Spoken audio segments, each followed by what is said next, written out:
Hey, Inspired Tribe, my fellow freedom lovers. John Nolan here. Thank you so much for tuning in. It is Tuesday, July 8th, 2025, and we are, my friends, going out of the matrix into prime reality. Thank you for joining us on X, Rumble, and YouTube as we are narrating the decade of uncertainty, chaos, upheaval. I mean, you name it, it's there. Thank you, everyone, for being here. I sometimes I'm at a loss for words because, see, like I've told you, we've kind of been in this field for many years, and we knew this time was coming. But as we're living through it, you're just like everybody else. You lose perspective, you lose the bigger context of things, and then it's good to go back and realize that people over the 20th century and before that, but specifically over the 20th century, have predicted what we're going through right now in with incredible accuracy. And so we might turn this into a series, I don't know, but we're getting started today with two, you might call them prophets, some people call them seers, channelers. Anyways, they were tapping through different means into potentials and energies. And I think they were tapping into a space outside of time, as time seems to be only very significant around here, but not necessarily outside of this construct. And they tapped into it and they saw things and predicted things. It's quite incredible. So let's look into this here together. And I just realized that there was a graphic I left on here that wasn't really for this show, but hey, we all make mistakes, don't we? So we have this interesting, like I said, interesting period where we have this upheaval and chaos, and we lose perspective through this, right? But if we go back and see what people like Edgar Cayce have said, and if we tune into that message and into those messages, we might get more clarity, more peace of mind, and actually realize we just have to keep going, folks. That's all that we can really do, and be the best possible version of ourselves. But here's what Edgar Cayce said. I have a few messages that I think are very timely. And he was the sleeping prophet. So for those of you, who have studied or read his books, there's a lot that goes into Edgar Cayce. A lot of people are kind of hung up on the fact that his predictions with his oil business didn't quite pan out, but that's kind of the thing that I've seen over and over again, that whenever people are using these abilities to monetize them, capitalize them, and partner up with people that are nefarious or something like that, it doesn't work out. But other stuff that he said came out and came to fruition very accurately. So here's one thing that he said in 1934: there will be upheavals in the political and economic structures. The time will come when the people will rise in mass against those in power. And okay, let's just say that in a time period in the 1930s, and this was at the beginning of the end for the monarchy systems in Europe, and let's just say this was kind of easy because it was already happening, and because you had World War I and you had preparation for World War II. So, okay, that one, very general, very applicable to many periods. This one, very vastly different. In June of 1943, Edgar Cayce said a new order of the ages is to begin in 1998. A portion is already begun. Many are called, few are chosen. I think the 1998 is really a significant starting point, because when we go back to the 90s were its own decade of incredible awakening. If you really study the books that were written in that time, the movements that were started, the healing movements that were started, many people consider the 90s sort of it was a great decade for country music, but many people consider it also a great decade for the new age movement. Now, y'all know I'm not a new ager by by any means, but a lot of really good things started in the 90s. And I would say that this is spot on to use the year 1998 as the beginning point for this, right? And we have to always consider that when we're talking about awakenings and transformational periods, months are nothing, years are nothing. We're talking about decades and even centuries, really. And this is a quote of Edgar Cayce's too. There is a consciousness awakening among men everywhere. A period of rebuilding is before them. And boy, that really hits home. But this one is, for example, very interesting. And many of you might even agree with my interpretation of it. But in 1943, Edgar Cayce in a reading said, the hope of the world will come from Russia, not in respect of what is sometimes termed communism or Bolshevism, no, but freedom. Now, this is an interesting one. I do not connect this with necessarily current Russian politics. I connected with the Ringing Cedars movement and the Ringing Cedars of Russia books that were written in the 1990s and early 2000s by Vladimir Megre. And he wrote about Anastasia, a woman that lives deep in the Siberian taiga and has preserved, her and her ancestors have preserved a more original, natural way of living, incredible intelligence and abilities. And she, through those books, speaking to the author, he visits with her, and she tells him basically the true history of the world, what's really going on, but also how we're actually designed to live and all of that.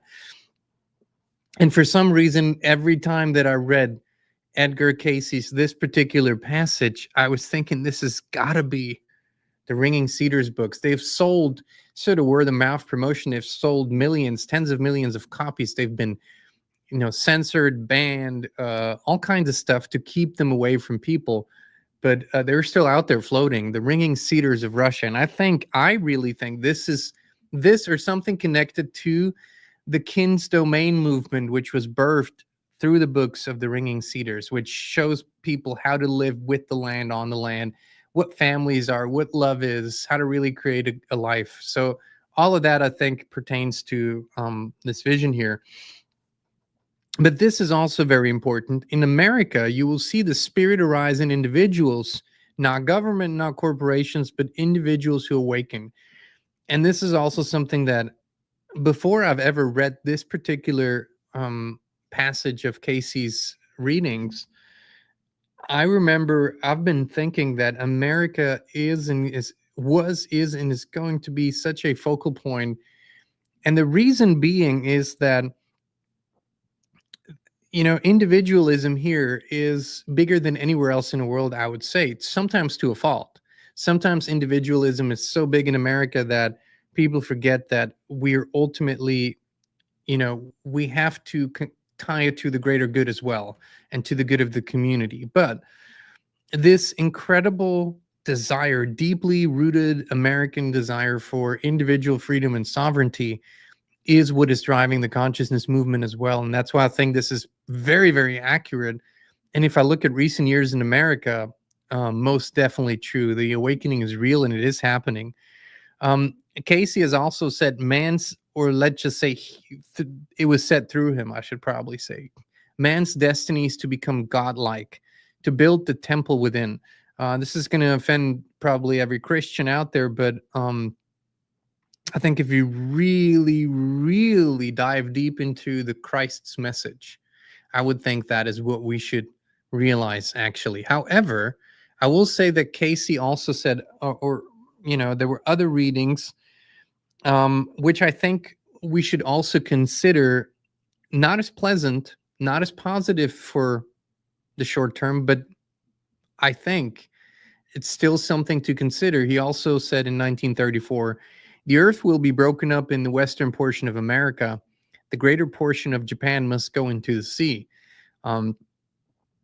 And there will be upheavals in the Arctic and Antarctic, and eruption of volcanoes in the torrid areas, and the shifting then of the poles. So we have talked about this. Frank Jacob has talked about this on our shows. The evidence shows that the magnetic North Pole is shifting. A lot of people have come through different paths to similar conclusions as Edgar Cayce. I still I still think this is a very strong potential. Nobody wants to talk about this really. Nobody wants to think about it, but it might be just part of our journey. Excuse me. Let me move out here. Is the chair bothering you? No. Oh, Is it squeaking? it is squeaking. Okay, so this is interesting. So we're gonna go at a different time deeper into Edgar Cayce.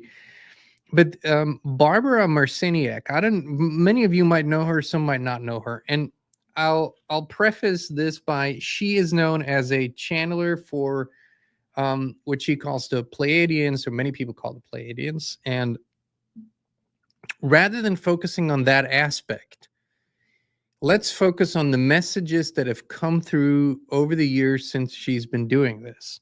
Now, in specifically in recent years, channeling has, and I don't even like the word, but let's just say interdimensional communication, probably that's better, has gotten a very bad rap because a lot of people have gotten into it that, in my opinion, shouldn't have, because they shouldn't have, because they're not in a place to receive clearly.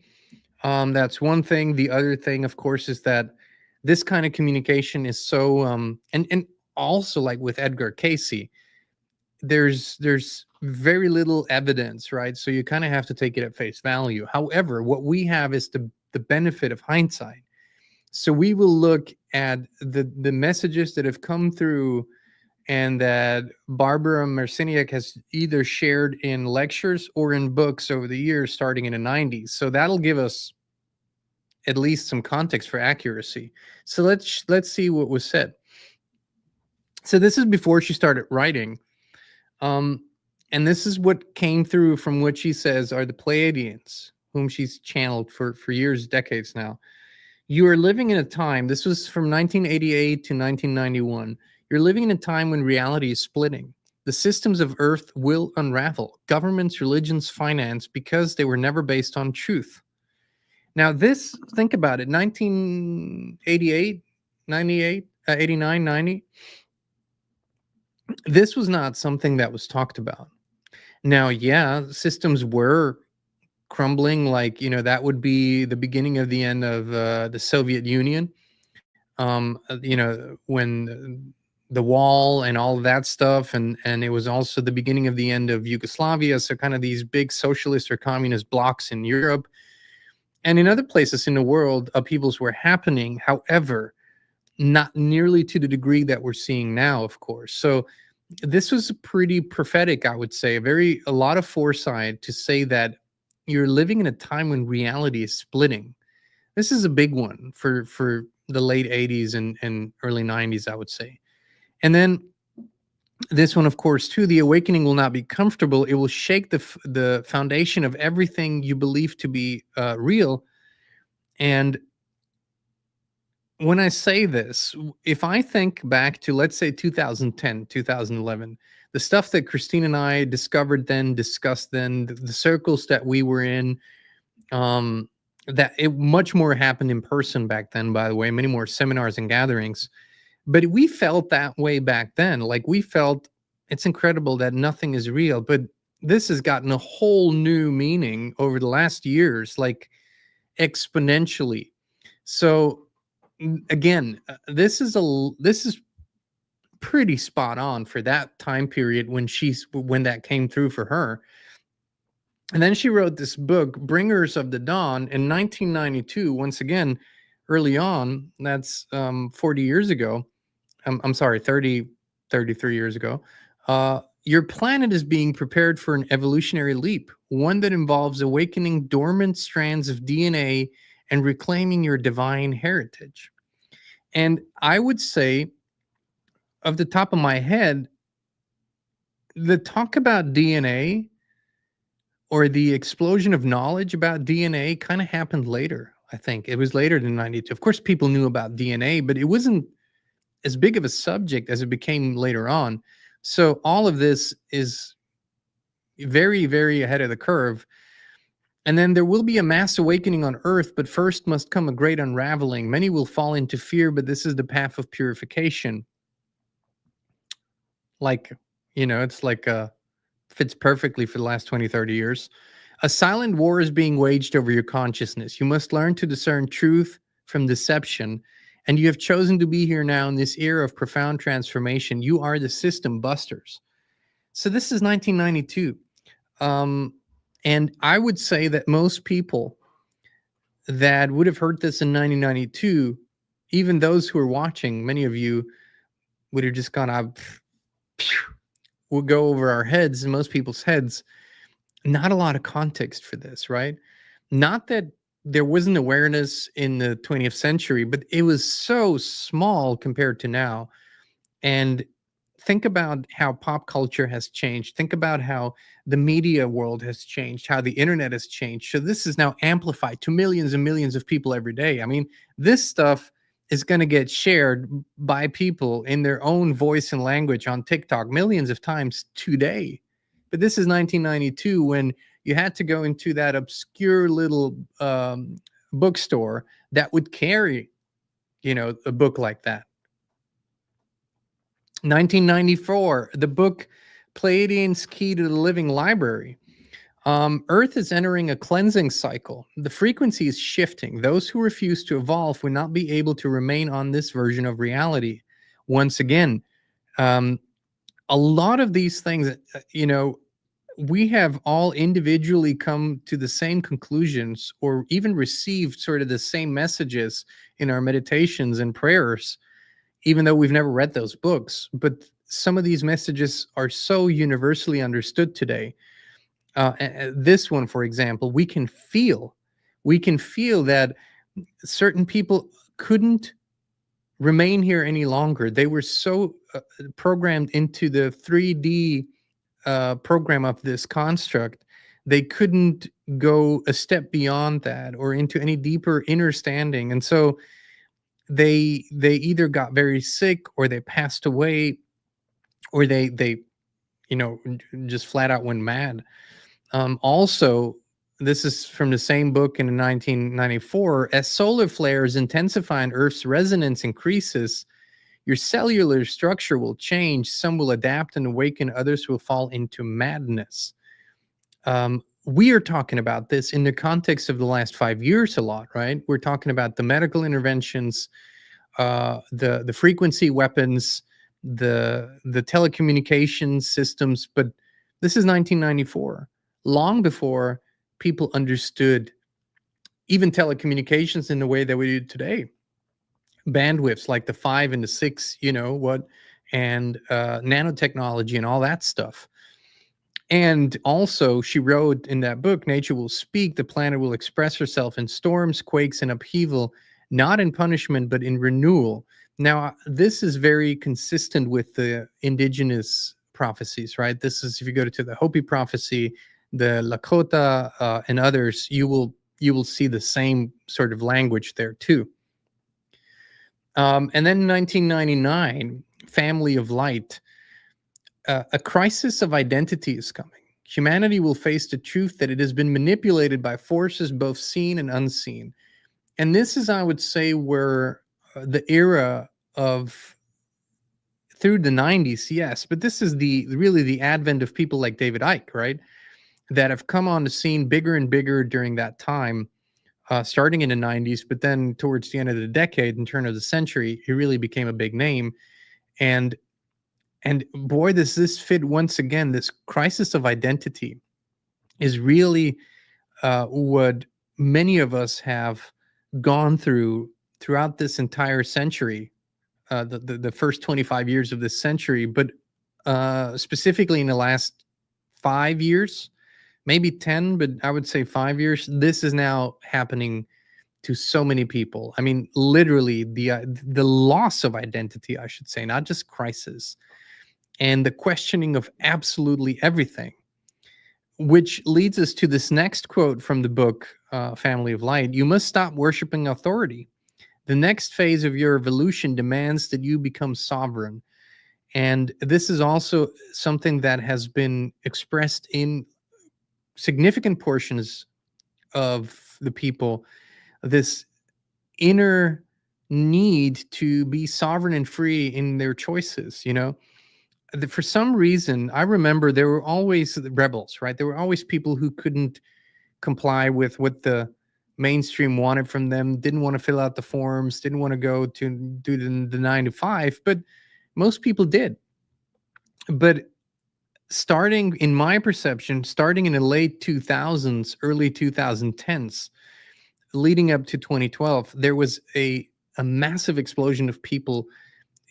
They just wouldn't go along any longer, and people that were in positions like judges and doctors and attorneys and like hardcore system positions, they were looking for their true self and what that sovereignty means. And that really started to, at the turn of the century, I would say, that really started to explode. And then in the last years, of course. But that sentence, you must stop worshiping authority, and think about, so transformations and big changes almost always express in polarities. So when you have a significant number of people leaving this idea of worshiping authority or trusting authority, at the same time, same token, you also have a significant number of people falling even deeper into that trance. That's a polarity of our space here. So what other period could you possibly remember where there was a similar worship of an authority figure than we see right now?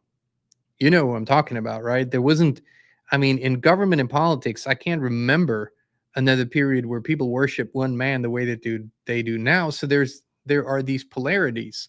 And of course, people like you who's watching, you're on the other side of this, you have left or never even began the path of worship of authority. But this is bigger than just government authorities. It's the idea that over century and millennia, we were directly tied to always a figure above us that ultimately judges, decides. And like, I'll say this again, my Christian friends disagree with me on that one, and that's totally fine. But I say that we are discovering this divinity, divine spark within us. I've never said I'm God. I am the creator. I said I am a co-creator. I truly am. But this is what we're really discovering. And that, in my view, the source of all creation never demanded worship of me. Like, I've gone through countless meditative and prayer, deep prayer experiences, and never ever in that direct connection have I felt the need to worship. As a matter of fact, I felt the deeper I went, the more oneness I felt, the more deep connection I felt. So that's a quality that, something that happens to many people. Mass awakening will occur not through saviors or leaders, but through individuals claiming their own light. And this is also a very important message, I think, because I think that to a certain degree, this awakening was hijacked by just shifting people's experiences and desires and needs to a person or a movement, and making that the focal point, and leading people there. And some people have fallen for it because they've been programmed into the savior program, but others see through it and see that none of our big solutions, if you will, or big transformations will come from any place of authority, government, or so forth. None of them. And you can take that to the bank. You can take that to the bank. So let me see what else we got here. This is from then 2004, Path of Enlightenment. Path of Empowerment. And there's some very, very interesting and very fitting quotes. The years 2005 to 2015 are preparatory. You are aligning your bodies to hold greater light.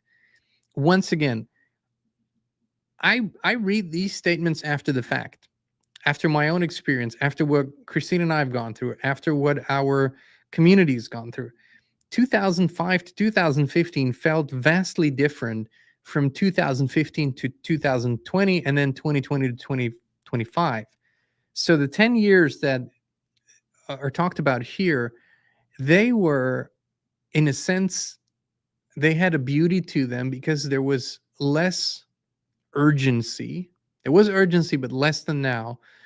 And it felt like there was more time or space. In other words, if people were not ready yet, they could still go and do whatever they were doing and come back to it a couple of years later, and that worked. Yeah, they had physical symptoms, but it wasn't all that bad for many people. So in that time, the beauty was here's some truths, spiritual ones, political ones, conspiratorial ones. Take it or leave it, it's fine. Life's going to go on. And that really did change after 2015, and it specifically changed after 2020. What we've seen in people is those who saw the truth, like they were willing and able, or something happened to them and they were confronted with the truth about things and they saw it, they couldn't not see it, but then they decided to ignore it. The result of that was catastrophic in their lives. Like everything started to fall apart. Their jobs, their careers, their businesses, their relationships, their health, everything. So in other words, there is no more buffer, no more, oh, I can just go around it. People are dying, people are becoming zombies, they're going mad. It's literally happening. Everyone who's not willing to, go and walk the path of truth once they've seen it, the consequences are, from a human perspective, detrimental. But this was kind of sort of all laid out, as you can see here. Then we have a frequency war is underway. This is also a big one. Think about it, 2004. A frequency war is underway. Those in control know the shift is coming, and they're trying to hijack it. So this was even before the infamous looking glass information came out, which a lot of people disputed. But once again, sometimes you just look at the information, not the source of the information, and you look at it in hindsight. And if it's accurate, you can still acknowledge the information, even if the source is questionable. Sometimes that is legitimate. So a frequency war is underway. That's 21 years ago. We are in a frequency war. We can now quantify it. We can measure it. We have, to a large degree, the knowledge and informational foundation to see it. Not all of it. There are things going on that we still can't source back, but a lot we can trace back to the source. We know it's happening. We know how it's being done. And we know that a lot of bodies have already been hijacked, the biofield, the stuff Sabrina Wallace talks about. And also it talks about how the old controllers of this realm knew this was coming.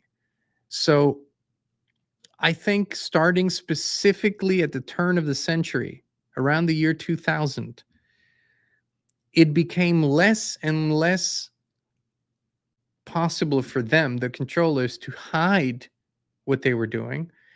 And they had to go more and more into damage control, deflection, and deception in other ways. So they had to see, okay, people are waking up to this. We can't hide this any longer.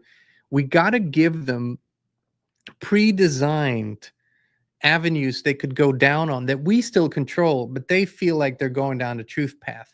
That's when they started creating the big commercial new age movement. That's when they started creating all these groups and vehicles and the channels and the alternative media. That's when they really started to invest in that and build controlled opposition vehicles. This is another quote from that book, you are on a path where realities diverge. There will be Earths with beauty and Earths with terror. You choose through your vibration. Let's, for a moment, take this a little more symbolically, okay?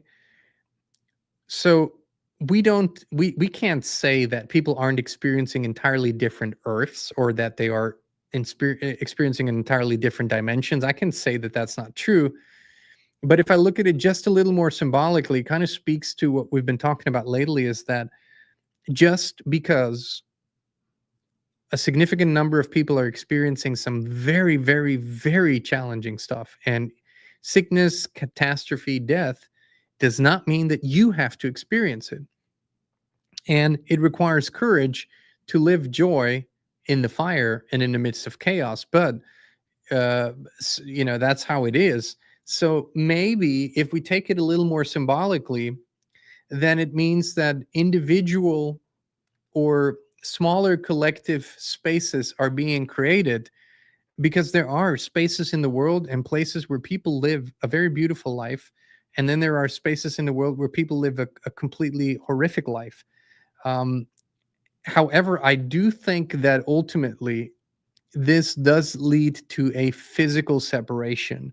I don't know if we've already gone through it. I don't know if this is happening on a regular basis, how much we're shifting, but I do think there is a truth to, at some point, the lowest frequency in this realm and the highest frequency in this realm are so far apart that they can't share the same space any longer, right? And I think that is a principle that we can all appreciate. And then there's the period, the lectures and live recordings, and I gathered a few quotes from that too, where she spoke. That's between 2008 and 12, so that's still 17 to 13 years ago. And here we go into the years after 2012 will accelerate change beyond our comprehension, like big green check mark. I mean, um, and I would say from 2012 onward, this has become unstoppable. From 2020 onward, this has gone into overdrive. That's my perception of things. But 2012, it was like, okay, like the eye of the needle. That was the eye of the needle period, the 2011, 12. Uh, and those who went through the eye of the needle couldn't go back, right? Would you say? No. Yeah. No, there's no going Kristin agrees. There's no going back. And then from 2020 onward, the intensity will become undeniable. It is the reckoning. Boy, come on. If you set this in 2008, that was some pretty cool foresight. But yeah, 2020, I mean, we don't have to talk about this. We were all there. This was, it was on the one hand, it was a shit show on steroids, but I'll share one experience with you, okay? So it was in the very, very early weeks when in the United States, every state pretty much reacted the same way. Now, our county here in Tennessee was very lenient. So basically, it was more or less all voluntary, right? Like businesses did close down and people did stay at home, and a lot of people stayed in their houses, okay? But I remember Christine and I would go on these daily long walks, and we would walk through the woods, and then we would come out at a neighborhood, and then we would walk past a road that's usually kind of more busy. And I can tell you that over a few days or even a couple weeks, there's a kind of peace, because everybody was gone and there was no noise and no construction and no business and whatever. It was a kind of peace of a lifetime. Like if you're not somewhere out in the boonies, you never experienced this, but we got to experience this in a more urban area. And it was actually amazing, knowing we both knew this is the calm before the storm. So we knew this, we felt it, we were like, it's happening, right? This is now happening. And I'm not talking about Q shit here. I'm talking about this is the beginning of the end phase, you know. And the calm was there, the peace was there, and then of course all hell started breaking loose a few weeks later, and it just cascaded from there. Also, in that period, she channeled the collapse of systems will be your awakening. What is false must fall. Once again, this has been reiterated over decades. It's not symbolic. Systems are falling. I mean, look at the communication that has come out uh, from governments, not just ours here, but everywhere, just in the last few weeks. Look at you can actually see it crumble. You can see narratives crumble. You can see structures crumble. You can see extreme flip flopping. Like there's no coherence in this, but it's not because there's some, uh, it's not because of something that is happening now. It's because of when enough people see things for what they are, they withdraw enough energy for these systems to continue doing business as usual. So there's an energetic shift that makes these systems crumble right in front of our eyes. It's not like the buildings are falling down. It's just like institutions are having institutional problems, like fundamental problems that can't be solved with some quick fix. And they know it. And they are struggling. They're struggling. They try not to show it, but they're struggling deeply. The collapse of systems will be your awakening. For many people, that's what's happening. This is the time of frequency selection. You are either in resonance with the Earth's evolution or you're resisting it. And some of this language might be not your language and how you would word it, but the truth of the matter is that this is really what's going on. You either vibe with the truth, you walk with it, you accept it, you heal through it, you deal with it, whatever it takes, or you resist. And boy, that resistance, it hurts like hell. It hurts like hell. It's never been this intense. And this is everything from Barbara Marciniak and through her channeling since the year 2012. So up until 2019, I think. I don't know if she's done much public stuff lately, but the world will appear to go mad. Truth will be mocked, lies celebrated. This is the final test. Now, I don't like the word test, but this is the theme of the 2020s, right? Everything is so in our face. It's like we're living in meme land. It's like life has become a caricature. Life has become a cartoon. It's a living cartoon. You can't see it any other way. I mean, for those who are just coming into adulthood through this decade and they think that's any resemblance of anything real, but for those of us who've seen it, play out differently, it's just so clear. It's like every news article, everything that's happening on our screens, everything is like a cartoon. And it's mad. And people just flat out lie. Like there's not even nobody even tries to cover it up. It's just flat out lies. Let's just lie and celebrate falsehoods completely. Do not fear the collapse. I think do not fear is probably a very important message. I would say stay courageous through it because your subconscious mind can't comprehend not. It doesn't know how to negate something. So if you tell it, do not fear, your subconscious mind understands the word fear. Be courageous, be centered, be balanced, but do not fear the collapse. You're not here to preserve the old. You're here to birth the new. Now, these have sort of now become platitudes, but they weren't platitudes 10 years ago.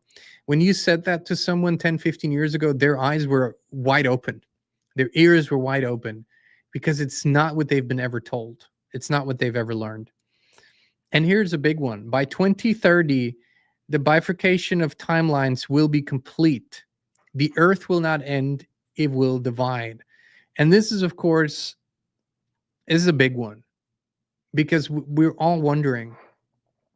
There's this big push for a technocratic, anti-human world. And then there's this big push for a return to truth and true nature, prime earth, if you will.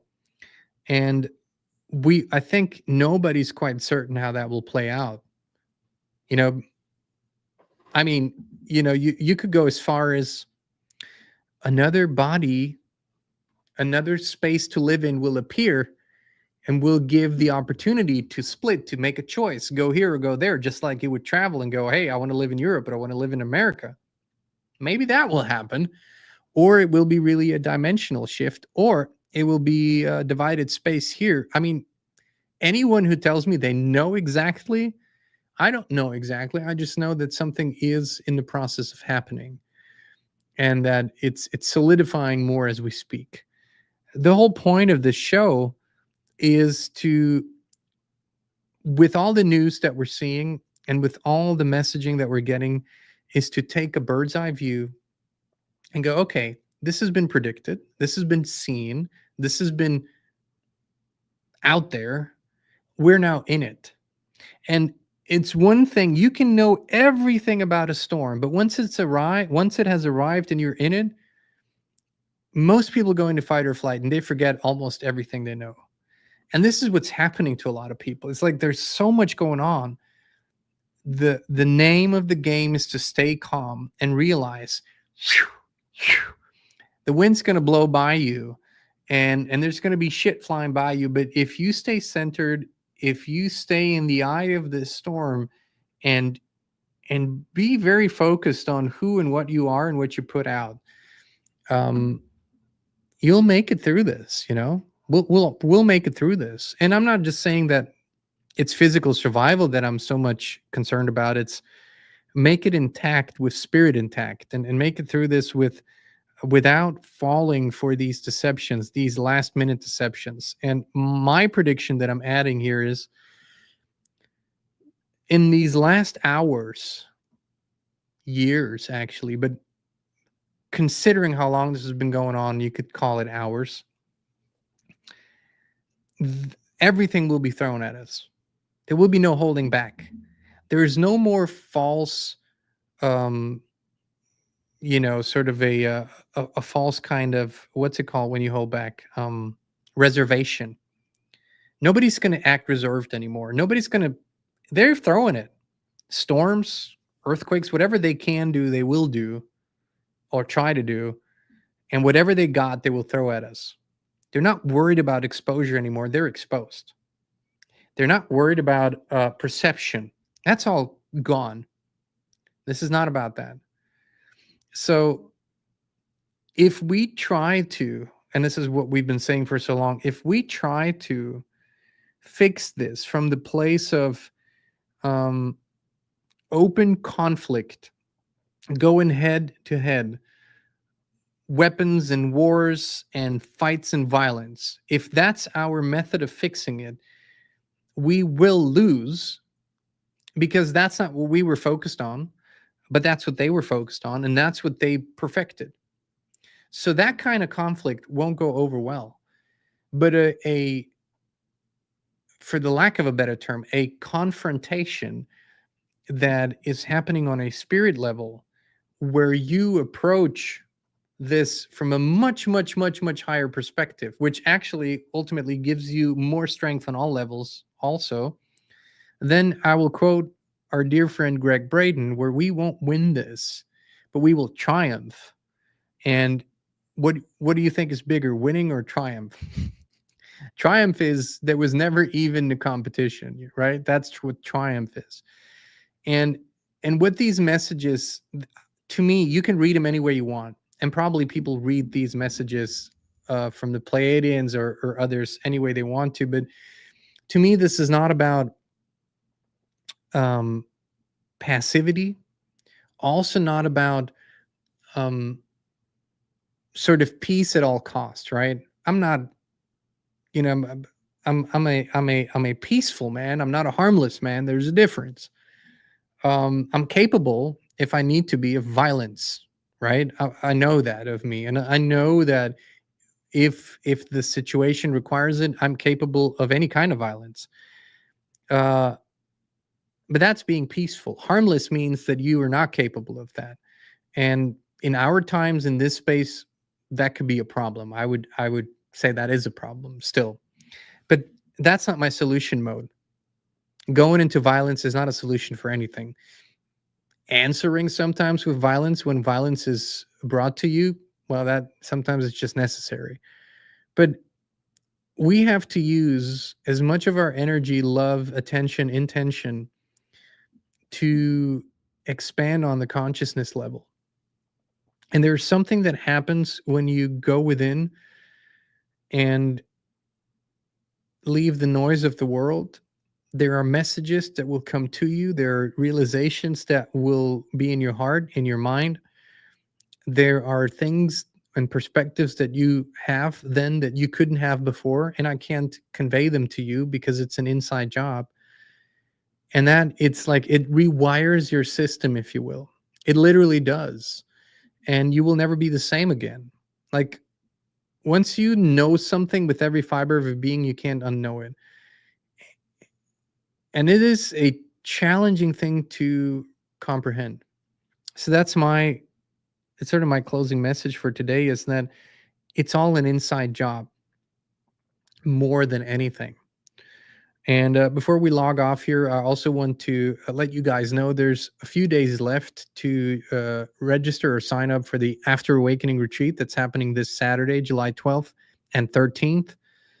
We're going to meet for an incredible time together, and that's the work that we're going to do. It's the internal work.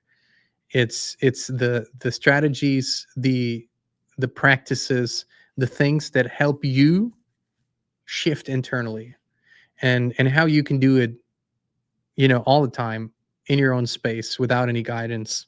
That's where we're going to go. The After Awakening, people thought was going to be only unicorns and rainbows, all hunky dory.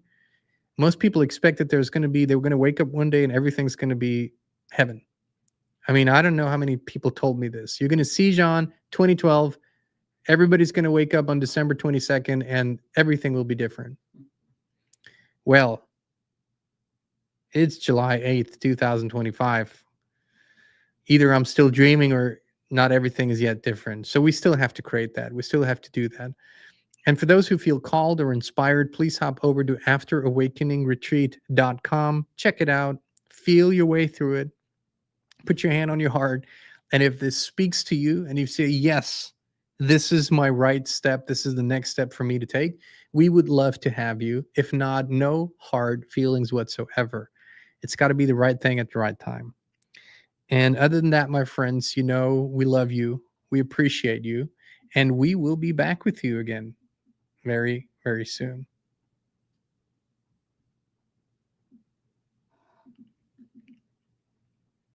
Your environment shapes everything, your thoughts, your health, your energy.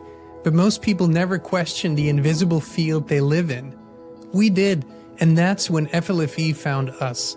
It's not a product, it's a field of pure life force energy that lifts everything it touches. We now live in it 24/7, and we would love to invite you to experience it too. Start your free 15-day trial now. No pressure, no strings attached. Just the truth, resonance, and peace.